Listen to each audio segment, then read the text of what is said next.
to The Truth in This Art. I am your host, Rob Lee.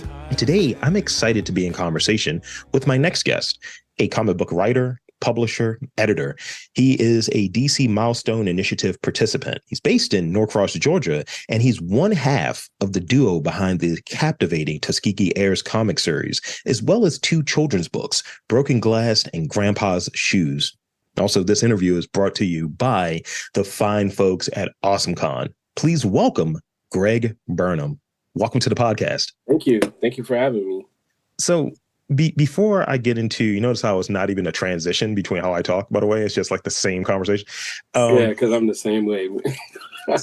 I always think of like Michael Jackson or Prince. I was like, your voice is deep. And now suddenly when you're singing, you sound like a different person. Right. So as we go into like the introductory, I like to like frame it almost like sort of the theme of what I'm looking for within the question and what the question is. So, we're going to start off with sort of the journey into the world of comics and writing. Can you share like where that journey started? What inspired you to pursue this creative endeavor? So let me see. So like I was living in Louisiana. My dad was a military guy, so we lived all over the place, but I lived in Louisiana like from 8th grade, through college or whatever. Yeah. And so we're living there. I'm like writing poetry to myself. I was in a rap group, a local rap group, whatever. So, writing lyrics, all that kind of stuff. But, I was a fan of comics, since I was, tiny, So when I moved to the Atlanta area, it's like I already had this idea. I wanted it to be like a movie. Of course, you don't know anybody to pitch to, none of that stuff. But it's like this would be a dope movie. And so when I came here, I started just messing around with it, and I was like, I could do this as a comic book. So I started looking for artists, and it probably took like 6 months to find an artist because people were like catfishing. They were like, I did this, but then come to find out they traced it or. Whatever. It was bad, man. It was bad.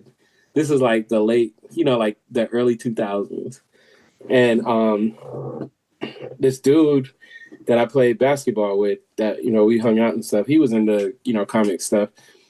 And so one day he comes over to my house with this guy, this young dude. He's like, hey, man, this is Marcus. Who turned into, now he's called Marcus the Visual, fancy schmancy. So he brings Marcus to the crib. Is this is this going to be recorded or like will the video show on the podcast? Because I can show you. All right. So this is the book. It's called Starving Artist. This is backwards, but this is what we created all the way back then. And we called ourselves, doing it so we could enter into some kind of contest or whatever. And so we cranked this bad boy out. People get mad at me when I tell them we cranked this out in like a month. Because you know how long it takes for us to do books now. So yeah, that was the beginning. And we put it in a shop, Criminal Records, real cool shop in Little Five Points, Atlanta. Dude was like, yeah, I'll just take a few. We'll see how it works. And that very next day, because we brought him to him like on a Tuesday night, Wednesday at about 2:00, which, new comic book day, 2:00, he calls me at my job phone. He's like, yo, we need more of those books, man. Them things went like that. I'm like, what? So, we started and we were slinging them and we were printing them at the FedEx Kinko's. Yeah. And we were paying about $10 because we did everything ourselves. So it's costing us like $10 to produce a book because FedEx ain't giving no discounts on paper, no nothing. Nah. And then we were selling the book for like $4. So it was automatically like, the more successful we have, the worse it's gonna be. It's like we backwards here, guys. Yeah, we didn't know about printers, none of that. We just knew we was some hustlers, And so we did that for a while. And me and Marcus just got closer and closer through the whole process. And to now, it's like we're hanging out. It doesn't have nothing to do with art or none of that stuff. And so, yeah, man, we cranked out that book. That's how the comic thing started. Yeah. We did have to stop because we realized, we weren't making any money and we were putting a lot of effort into it. So we had to kind of spin the block. We did a couple of children's books. I don't know where they are. I sold out. I got to order some more when I get back from AwesomeCon. But yeah, we did a couple children's books. Marcus worked on some comics, and the whole time we were just stealing, soaking up information, about, retailing, about, where to go to get, like a cheaper, like a less expensive print. Mm-hmm. Of course, you got to order bulk. So, we, learned all that kind of stuff. And so then when Tuskegee Heirs came out, we were actually working on another comic idea. And then Tuskegee Heirs came out and people went crazy. And so we had to stick with it. So I want to throw a few comments in there and give you that chance to catch your breath because you're there giving the full thing. But thank you for that. I at least want to throw on because I'm a meme guy. I'm a pun guy, and it's like get those comic catfishing going on, man. Can't have it. Oh yeah. It was brutal. And as a person that's behind the scenes, we may talk about this later.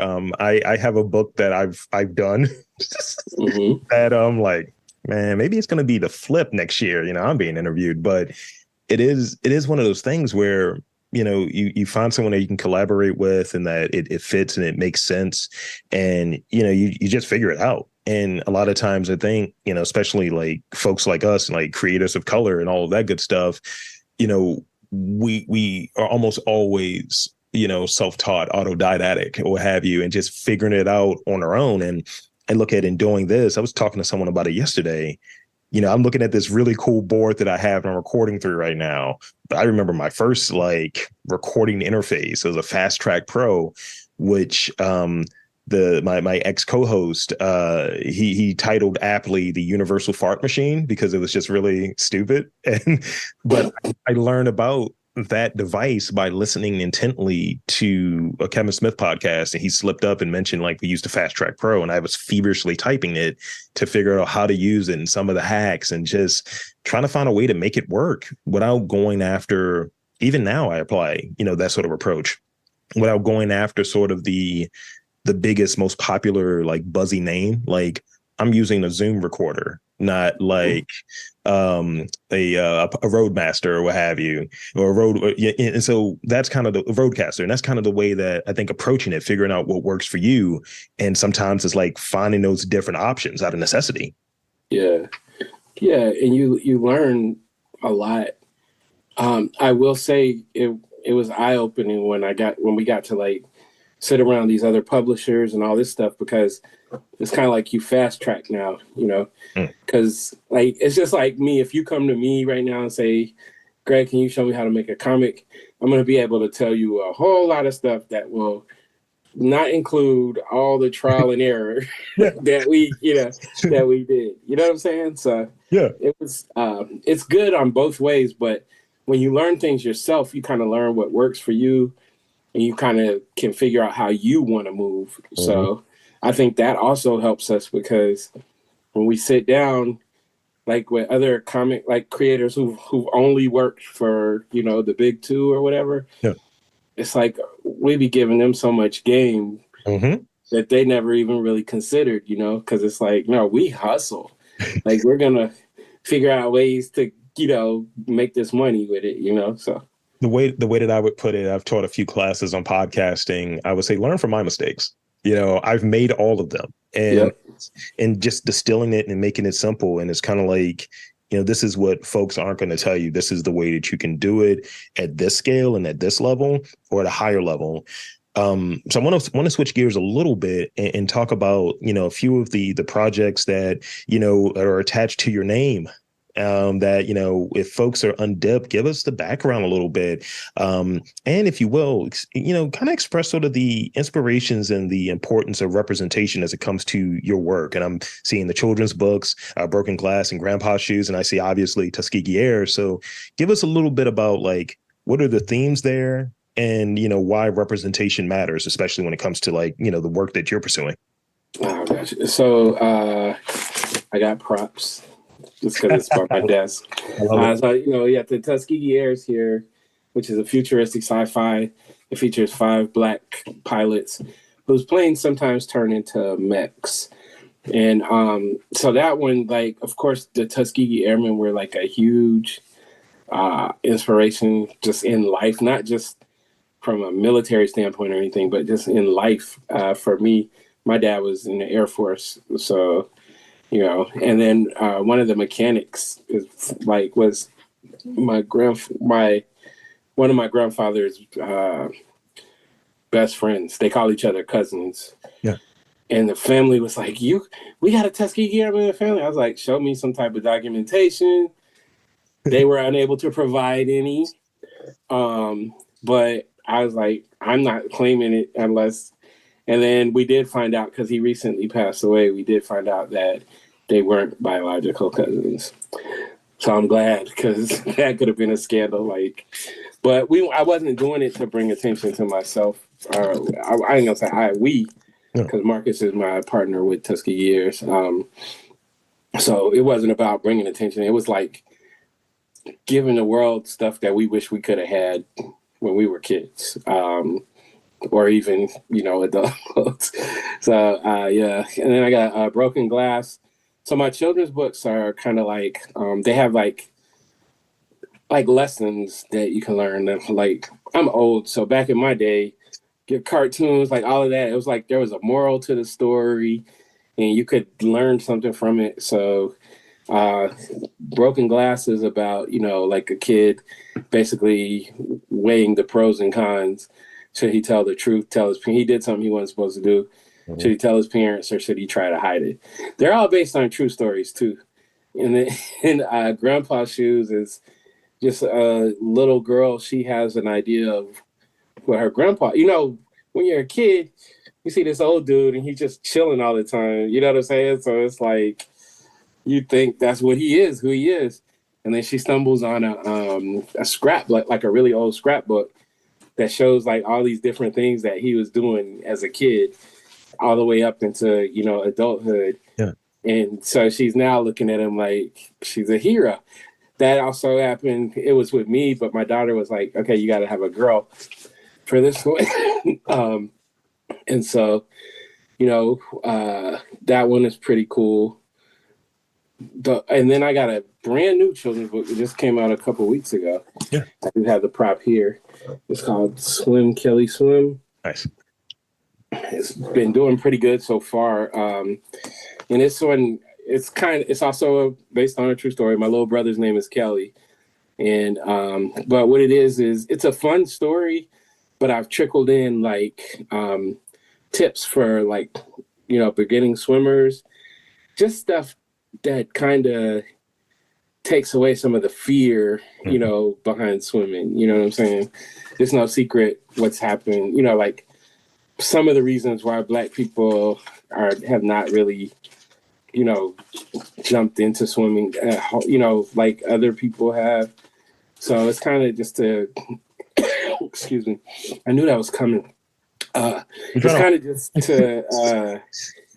to get rid of some of the stigmas behind it and some of the the fear. Yeah. So yeah. And then what else? I got more props. The Search for Sadaka. Which is a historical action adventure. It was inspired by the Tulsa Black Wall Street Massacre. This just came out today. I don't know if you heard of that. No. So I was part of the Milestone Initiative with DC Comics. And part of what we did, they took 12 artists and 12 writers. So part of what we did was we wrote we created stories. So this is my DC comic. You can't probably see that good. This is my DC Comics debut today, June 6th. And so yeah. And then I got other stories like Little Rock Files is coming soon. And that's like a noir detective 80s type of story. So I mean, I'm sitting here, my my teeth are dry because I've been smiling the entire time because I love what I'm hearing. And it feels of the sort of representation and sort of craving of, the things that I miss, like I'm old as well, by the way, for context. So you mentioned like you said Memorial. I was like, yeah, no one's half the battle, guys, or whatever. Exactly. And don't smoke after school and all of that stuff. And I will say, like, you watch things in media, whatever the media, because I think a lot of things are adaptations, right? And I find like a lot of times certain voices just aren't there, or they are there, but they're trying to do too many things. And I've said this is not necessarily comic related, but it could be adapted into a comic, or even a book because it comes from a book. But I think of the Easy Rollins stuff. Like, why don't I see that as a noir thing on HBO? We got Perry Mason. Can I get that? We've seen Denzel in that role before. We can cast John David Washington. I don't care. Make it. You know what I mean? So when you mention, we're going to do, something that's noir, we're going to do something that's in, historical. We're going to do something that kind of keys in on, these historical things that have happened and affected Black folks. It hits, on different stories that we've seen, like whether it's Lovecraft Country, whether it's any of these different things that are blown out in a broader, more crossover sort of way. Yeah. And that's, I'm a history major. Everything that I do is not based on history type stuff, but a lot of it, like I'm able to, like, even in this story, I, the one that's in the milestone, I chose to like reference the 1927 in New Orleans. There was a super huge flood that was flooding. It was really impacting like the southeast United States. Yeah. And so New Orleans, they decided to bomb this levee. And so you basically could flood, the undesirable areas and keep the affluent ones, fresh. Isn't that something? Yeah. And so they did it again in the 60s. So remember when Katrina happened and those people were coming out saying that they heard and people were like trying to shun them and everything? It's like, no, there's real, like in the 20s, they didn't even, it wasn't even kept undercover like it should have been. If it would have been, nobody would know about it today. You know what I'm saying? It's one of those things that makes me think about like sort of how I feel about like cultural preservation. I think as the annals of history erode and we get more and more past a certain point, it's just like, oh yeah, that's old. That never happened. It's like, but it did. When I talk to folks, like I do this podcast and I go into different, like I was touching on before we got started, I've spent time in Philly doing a lot of interviews. And what was it, like the Project Move, what have you? And I heard folks talking about that, and they were like, yeah, that was in 1985. I was like, I was born in 1985. I was like, that's not that long ago as I look at my gray hairs. And just like, oh, this isn't like that far removed. These things are still happening in different ways. So, and it's not like I watched that on TV. Yeah. You know what I'm saying? Like I watched the coverage on TV living in Missouri. When we think we want to believe that, oh, it happened so long ago or whatever, but no, that impacted me as a child, especially listening to their coverage. They made it sound like these were some terrorists that was getting ready to blow up the world or something, Yeah. So it's like, that kind of stuff impacts like, and when they talk about how like trauma gets passed down genetically and stuff like that, it's like, it wasn't that long. It wasn't long enough ago. You know what I'm saying? Yeah. It wasn't long enough. Like I'm sure in New Orleans, there were some people that were alive in 1927 that experienced this Katrina thing. So they've seen it multiple times. I'll never forget, because I was even skeptical. This is when I learned about this. We were at the Tupac Center on Memorial Drive. This was like maybe 2001 or 2002. And I was on this panel. I don't know how I got there. Somebody was like, this dude knows about hip hop. Put him on the panel. I'm like, okay. I did know a lot about hip hop, don't get me wrong. But some of the people that I was on the panel with, I don't feel like I deserve to be there,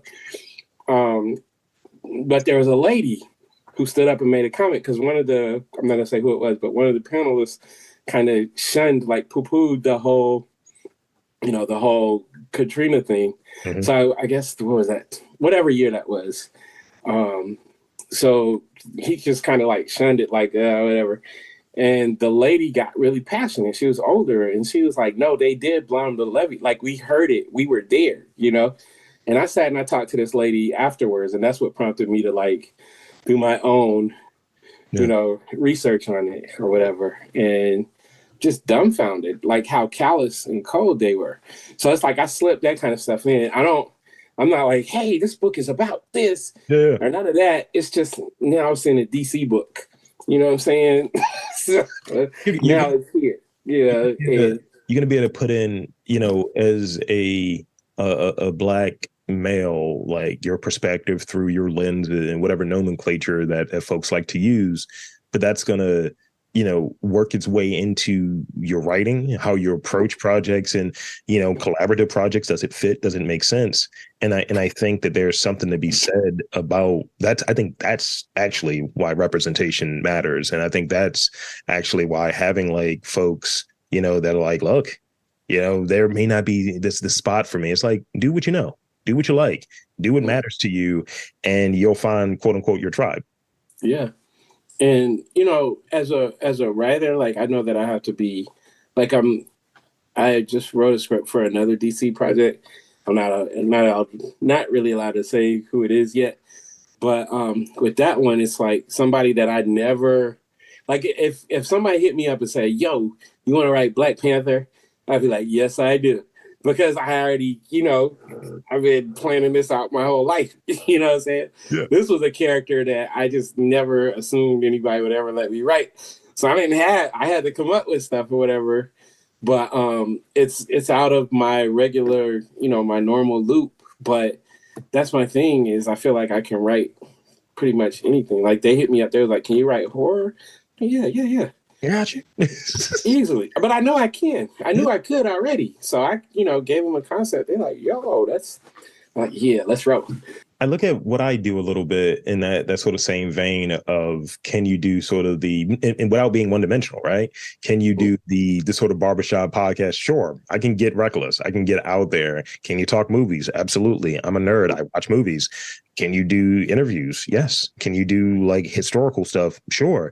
And it's just like, I think, what you're touching on, and I think what a lot of creatives that look like you and I have is that's just sort of, you can only talk this, but really you can do a lot of different things. There's so many. We're croissants. We're Black people croissants. That's the way I'll put it, Greg.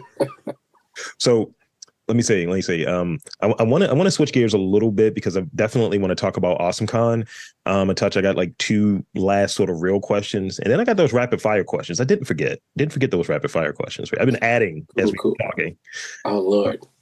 And so let's speak about the significance of AwesomeCon and conventions, but specifically AwesomeCon, like for creators like yourself. Because, as I touched on before we got started, I've seen you there multiple times. I'm not stalking, but, I'm going there. I haven't dressed in my cosplay yet, but, I've been popping up and with different beards. But, so give me sort of that context of the significance of AwesomeCon for creators and being around like in that community. Man, so I think I want to say AwesomeCon might have been the first convention that we came to. It's Tuskegee Heirs. We didn't even have a book yet. But I want to say AwesomeCon was the first one. And it was crazy. Like, it was so crazy, we couldn't get up to leave the table. So definitely a great way to start. And I haven't missed one since, besides, when the pandemic was happening. Yeah. But the thing is, like, the DMV, like, Baltimore Comic-Con, BlurredCon, like, all these conventions are in my, like, top 7 or 8 conventions in the country because the area is just so dope. I don't know if people understand, but I feel like we sell a lot of books everywhere we go. But like in AwesomeCon, the Baltimore, like DC area, it's like people are really, really fans. Like they really be reading And so it's like knowledgeable. So it's like, so in, issue 3 of blah, blah, blah, what made you decide to such and such? And I'm like, let me see.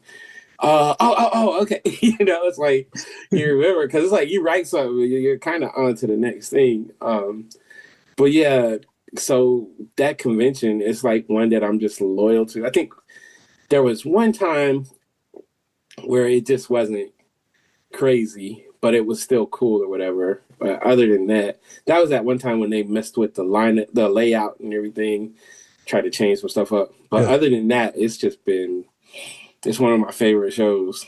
Like, and it's huge. Like they accepted us. I think the second year we were gonna go to Heroes Con, and then I was like, or we could split, but it was too late. So somebody hit somebody up for me and got me in, got me a table. I still had to pay for it or whatever, but they were able to, get me in. And that was one of the best years because I think that was the first year that we had the book, the first Tuskegee Heirs books. Oh yeah. So I got this sort of like I'm going to append to that question with the follow up to it, and the last sort of real question, because the rapid fire ones are not real questions.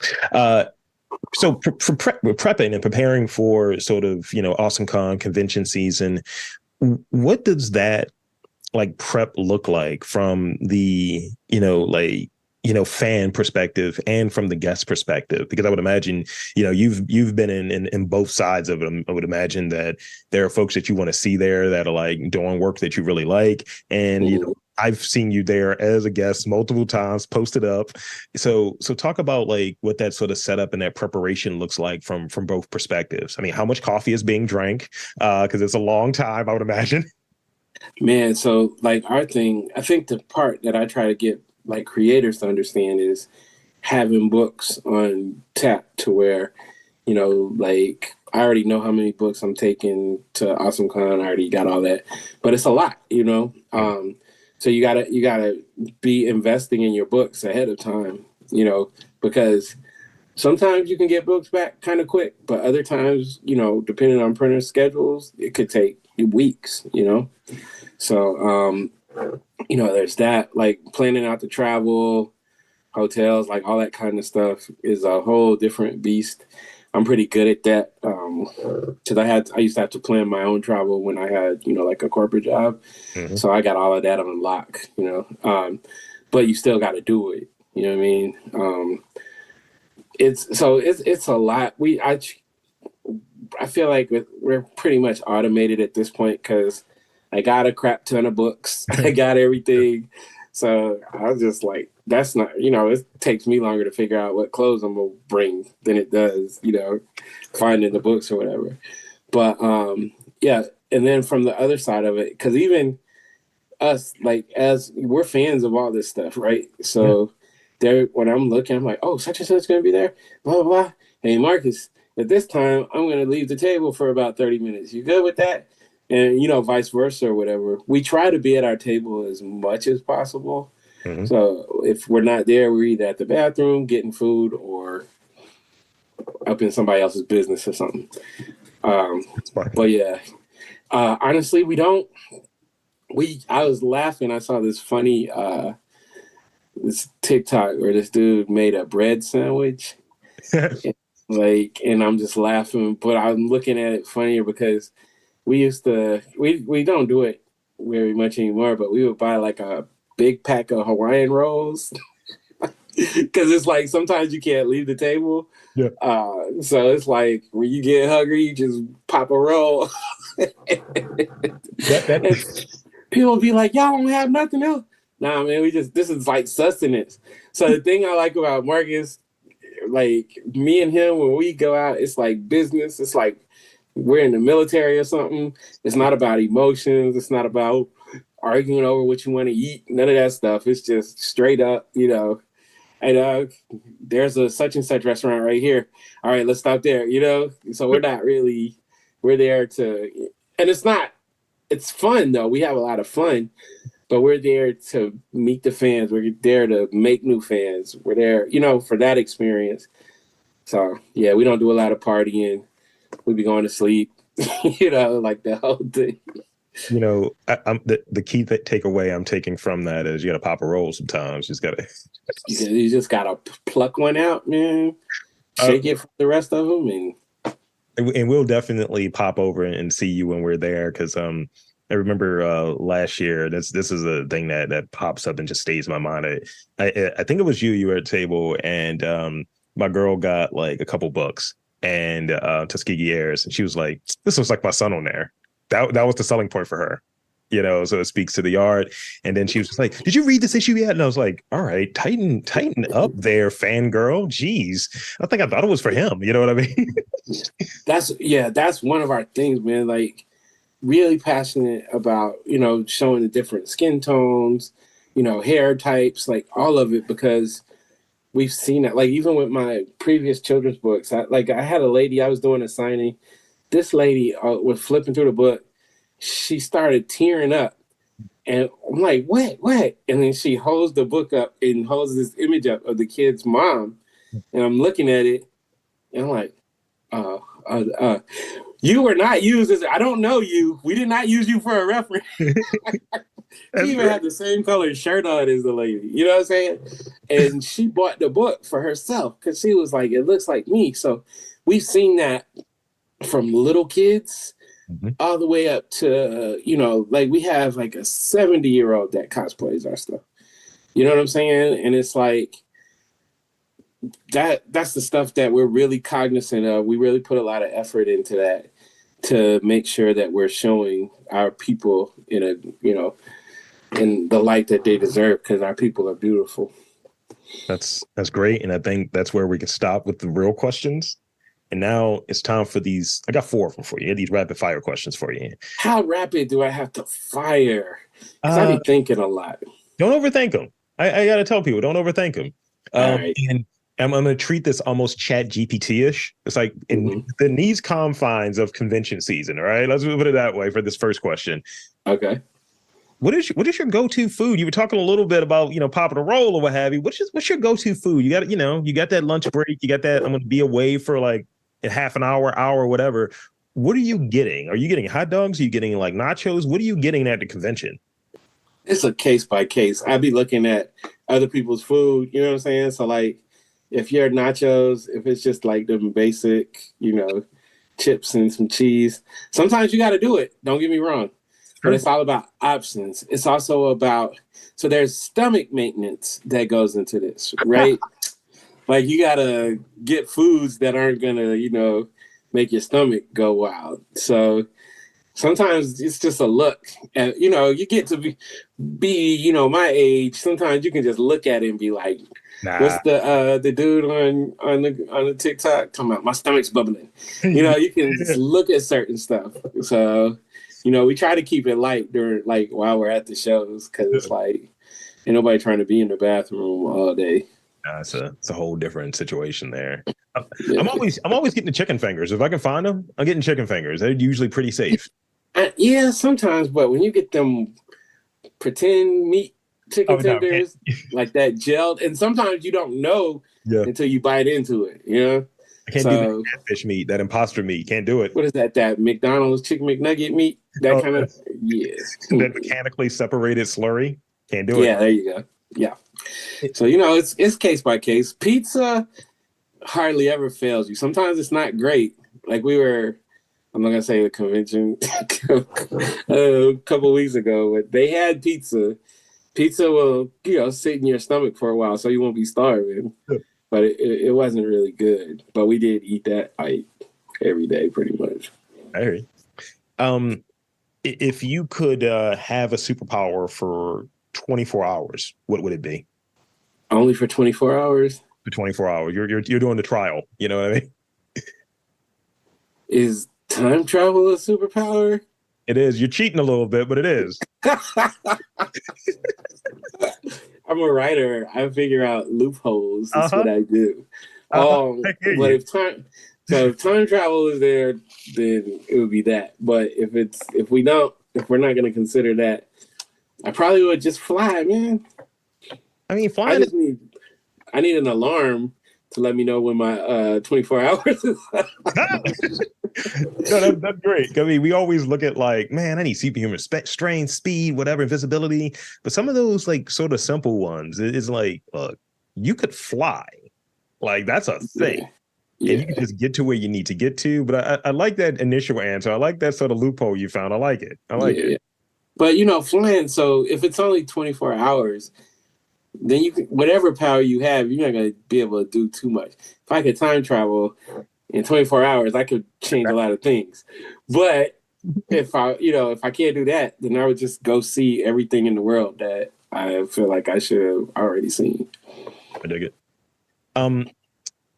From your standpoint, you talked about just college, comics has always been like a thing for you.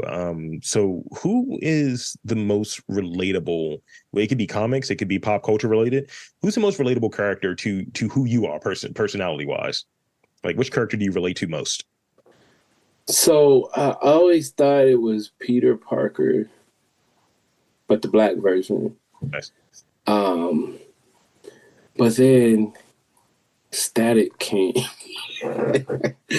Yeah, so like Static or Miles Morales, I think probably, because Peter was there, man. But that was when I didn't have a lot of options.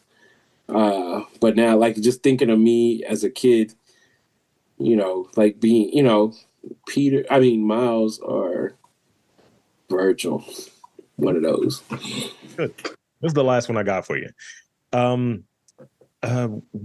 Thinking back to growing up or what have you, what is the one comic that sticks out in your head? It doesn't have to be your favorite, but it has to be the one that you're like, when I think about sort of my childhood bedroom or comics or whatever, what is that one comic that sticks out for you? For me, it's always X-Men for me. So what is the one for you? I think it wasn't in a good way. I was like super observant as a little kid, right? So I would look at art and I would always be like, why are the black people not, why? Yeah. Later on, I found out, that they actually were, they were saying stuff like dark skin doesn't look good on paper. And Oof. yeah. So even with the Milestone, I'm going to go off something just for a quick second. Even with Milestone, like they were the first ones that were like, okay, well, we have to like do some real painting. Like we're going to do some other stuff to make sure that, these skin tones look good on paper. But anyways, so like, I remember sneaking into my cousin's comics and my big cousin's comics, and I saw like Jungle Action, and I saw Man Ape and the Black Panther, M'Baku, and I was just like, and I think that was what started me like kind of pulling away from it, because it's like it's just when you're little, you don't know how to articulate this stuff, but it's a feel, and it was like a gross feel, like. And then I like just knowing pretty sure it ain't no black man writing this stuff. So, we're being depicted. And growing up in the 80s, we saw that all the time. The stereotypes, the, savage depictions, the oversexed, the small brain Negro, like we saw all of that. So I think that was actually the beginning of me kind of pulling away from comics, because it's like, at least with sports, even if you don't like me, or even if I don't, at a certain point, I gotta be on the field or the court, and then I'm gonna show you that I'm better than you. You know what I'm saying? Whereas like in this kind of stuff, it was like early on, I was just not happy with how people were depicted. Like I'm able to go back and look at some of it now with a better level of understanding and everything. But, so at that time, they were being very like when they created Black Panther and all that, they were like way ahead of their time. It's kind of like an analogy I use when people think of the Boston Celtics. They think of Boston, they think of the racism, don't nobody want to go there. And it's crazy because that was like the first team where the coach and the owner was like, I don't care what y'all say, I'm gonna bring a whole bunch of black people in. So it's like now you're looking at them like, they're the scum of the earth. But Red Auerbach at least was honorable, and he what he did paved the way for everybody that came after, you know? So that's kind of how I look at him now. Whereas when I was younger, I was, you know, Furious Styles. I was ready to just burn it down, you know? I like it. I like the Furious Styles reference. That's one of my I have multiple Lawrence Fishburne related doppelgangers in pop culture, and it's a cross between Jimmy Jump and Furious Styles. Those are two very different dudes. So with that, I want to thank you for being a part of this, and happy con season, happy awesome con. Looking forward to seeing you there. And I want to give you the space, these final moments, to share social media, website, all of that good stuff. If you got it, the floor is yours. All right. So yeah, IG Greg _Burnham and then the number 7. Follow me there. My website is platforml7.com, and that's where I have a lot of my own stuff. Then we have Tuskegee.com. I need to sell a whole bunch of these books, these children's books. So if y'all have children's, I'm joking there. I know how to say children plural, but it's like a really good cause. We've already been getting like some really good reviews from it, and it's already passed the psycho kid test. Where it's like one of my friends, she's like, she just put it down in front of her like 7-year-old niece, and she read it, and then she ended up reading it like 3 more times. And then she heard her like being loud, so she goes in there. She's reading the book to her 9-month-old baby sister, and she's doing because there's kind of like almost like a refrain or a chorus in there. And so she's like, swim, Kelly, swim. And so it passed that part. And then when the little girl was getting ready to leave, she forgot the book in the house. And so she was already like in her car seat or whatever. She started crying, and like they let her out. She had to run back in the house. I'm like, good. Because, if you can get the kids psycho about it, then you're in a good space. So yeah, trying to sell that book. Come to some of these shows, man. We're going to be at Awesome Con, then we'll be right back for Blurred Con. What's the other ones? Urban Nerd Con in Atlanta, Dream Con in Austin, Texas, Dragon Con. We're going to be at a lot of shows, so see me somewhere this summer. Absolutely. So there you have it, folks. I want to again thank Greg Burnham for coming on to the podcast, and I'm Rob Lee, saying that there's art, culture, cons, awesome cons, all that good stuff in and around your neck of the woods. You've just got to look for it.